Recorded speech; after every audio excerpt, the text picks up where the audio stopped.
thank you so much for allowing me to come into your parents' home Yes. to do this interview. So let's talk about who you are first. Who am I? Right. Who is Jay Bolin? Well, you know what? My name is Jason Bolin, but I started out in the market as Jay Bolin, and I kind of started out with this whole French-Italian feel to it. So I wanted to make myself somebody, and so I had people calling me Jay Bolin. To try to make it fancy, and then finally my friends told me how whack it was, and so I changed it. I was like, okay, I'll just go for Jay, so I'll just be Jay Bolin. It's too cheesy, man. And so, you know what? I'm from Roxy, Mississippi, which is a really small town, very close to Natchez, and went to high school there at Franklin High School. Graduated from there, went to Alcorn State University, and left Alcorn State University and started working at Nissan plant, man. Nissan, right. Can you imagine me working at Nissan? Oh my God. Right, like literally right up the street in Canton. It's like hard labor, man. Yeah. You know what? It's actually easier labor than what I do now. I'm realizing that. Really? It's actually easier labor, but I went there because it was kind of tradition. It was what my family was doing. It was a lot of my uncles were there, my brother-in-law was there, my dad was there.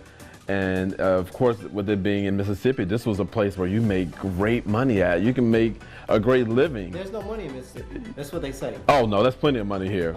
There's plenty of money here. So of course, you know, a place like Nissan being able to offer people with such great living opportunities there, I wanted to be one of the ones to get in and make a good living. And I got there and realized that my living was a little bit in vain. I was making a financial living, but my living and what I was actually called to do for life was not being fulfilled there. And I think it's pretty interesting because I didn't notice it in myself. The surroundings, the people that you work with, it's always that way. Before you notice it. That's absolutely true. And so I'm working there and people on the line were like, you got to get out of here. This is not the place for you. It's something better that you need to be doing for yourself. And I didn't know what they were even talking about. So I ended up leaving there and not going into fashion. I left there and went into banking. Okay. So how crazy, right? Left there and went directly into banking. And banking allowed me to go in and be able to dress. I always loved dressing. And so I was able to go to the bank and have a job where I could sit behind the desk and have people call me, you know, Mr. Bolin.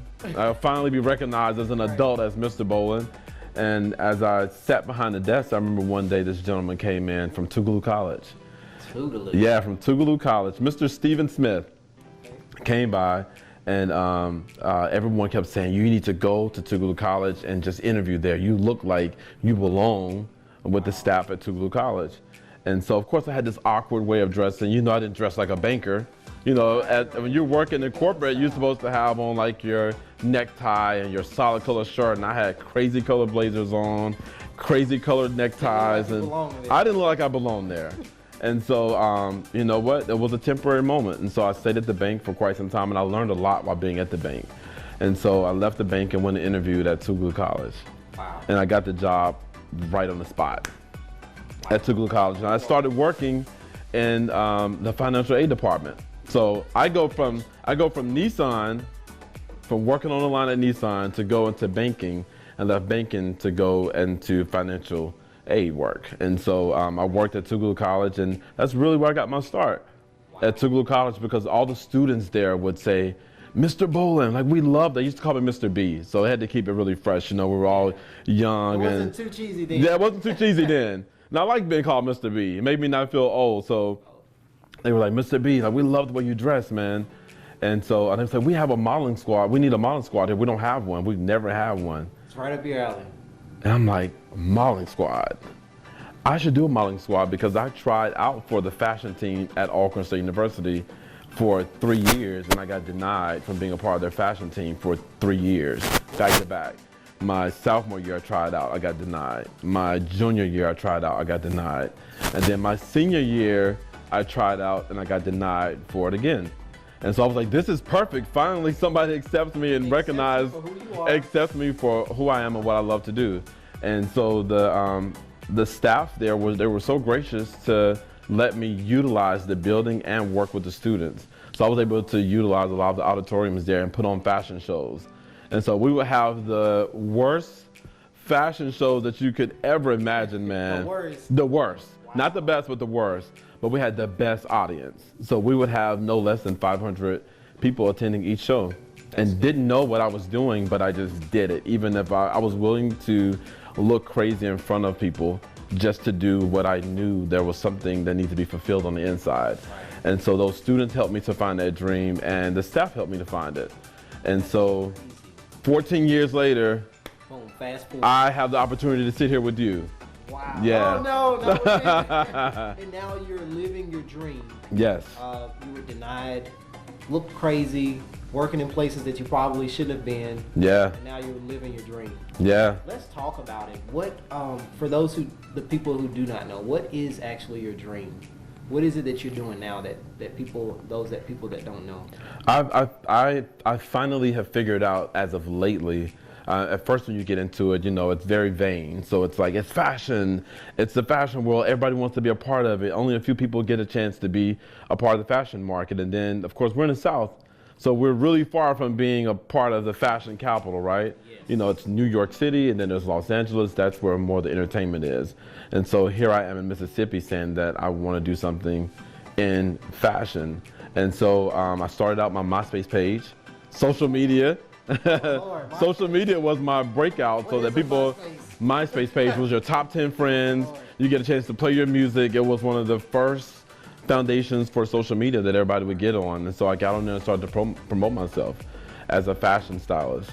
So you were a marketer because you had to market yourself. You had to I had to learn how to market myself. Not only that, but I had to learn how to market myself out of poverty. Like, I had no money during this time. You know what I mean? I was barely making a living for myself day by day by day. So I had to literally learn how to market myself. I had to learn how to do PR for myself, marketing for myself, brand building for myself. And of course that comes with learning. So I utilized the Barnes & Noble here in the city. So I like to say that I have a fashion degree from the University of Barnes & Noble. Wow. And we all know that doesn't exist.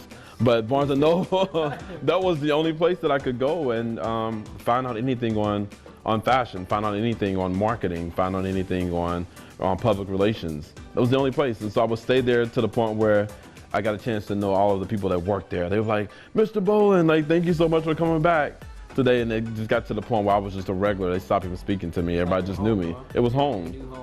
Didn't even know what I was studying for. Just studying. But I just studied. I just knew that I needed to study something to better myself. And so, like I said, now you're living your dream. What has been some of the most, or even just one of the most difficult things that you've had to undergo or go through in order to, you know, get to your goal? Yeah. I think the most difficult thing is trying to make everyone around you believers.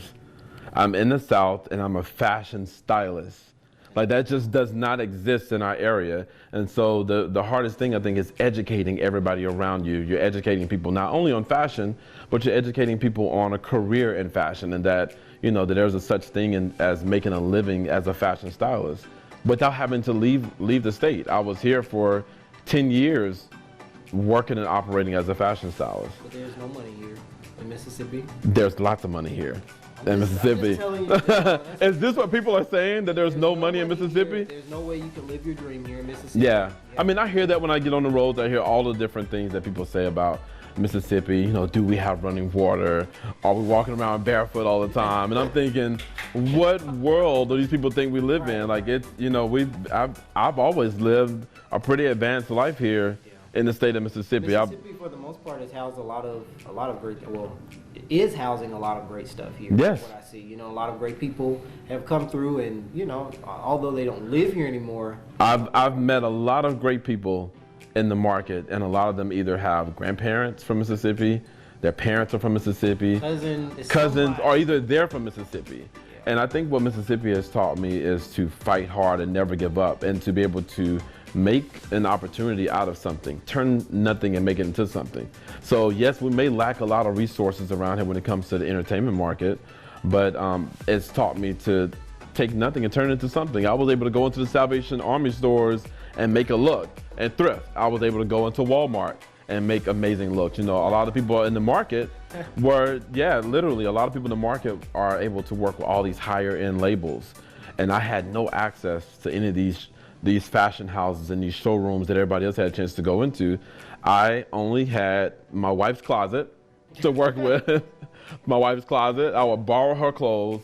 I think I've actually come to my mom's house and borrowed a few of her clothes. Wow. And I was actually able to go to thrift stores, and I was actually able to go to Walmart. So they say, like they said, the struggle was real. The struggle was real. So not only that, but then there comes a point where, yes, then I've left my job. I left to go to college to go and do this thing full time. So then, of course, everybody thinks you're crazy. Like, what kind of person are you? Yeah, you have a wife, and how can you make a living as a fashion stylist in Mississippi? And you have to provide for you. And you have to provide for your family. You have to provide for yourself.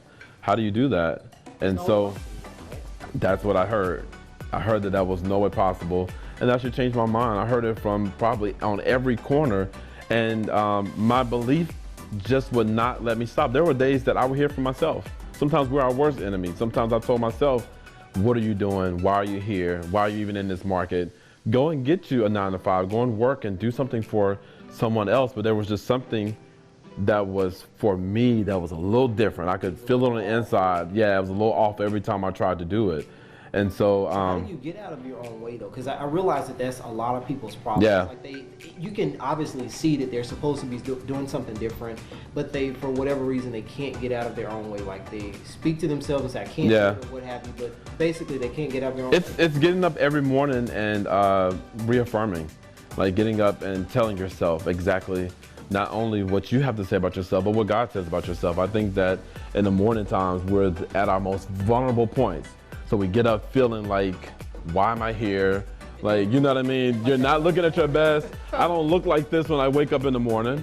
You know what I mean? So you wake up feeling all kind of ways. You wake up feeling really insecure. And, you know, the day is right ahead of you. So you have to wake up. And my wife has done me some favorable things. So she's taken our mirrors in the bathroom and has put up affirmations. You are an amazing dad. You are an amazing husband. You are an amazing fashion stylist. And these are things that I have to continue to look at to tell myself. And initially I was like, babe, don't put all that stuff on the mirrors. Like it's messing up the feng shui of the house. Yeah. And so now I understand why those things are on the mirror. They've helped me a many day to get out of the way of myself. Like I said, sometimes we're our worst enemy. So I will wake up and reaffirm myself. And then when I started to realize and see myself the way that God saw me, then I was actually able to help other people to see themselves the way that God sees them. So my mom, just interesting story, my mom used to, and I still do it to this day, she used to always make us get a dry erase marker on the mirror. And we had to put a scripture on there every week. Oh, wow. So 1 week was my week, the other week was my brother. We just alternated until we got disobedient and we stopped doing what she does. But it set the tone for where I am now. Yeah. Because I literally write affirmations on my mirror with markers, you know. And she was a school teacher, and obviously she had a lot of school supplies. So when she passed away, I was like, okay, well, I put these things. Yeah. You know, it's different colors and stuff. So I get real creative, you know. And so it just speaks to me when you said that, you know, your wife does the same thing. And I'm a firm believer in affirmations. Like, I do believe that they help. And keeping yourself surrounded around positive people that can see things. You know, people saw things in me years ago, like when I was working at Nissan. They saw something in me that I didn't see in myself. And so it's important now that when I do want to reverse, and when we're at our worst and we're feeling at our worst, we're human. So we're going to wake up with some insecurities, right? Yes. Every day is not going to be great. Every day as an entrepreneur is not a great day. And so we have to get up and remind ourselves, and then our surroundings continually reminding us as well. And it helps us to take on the day.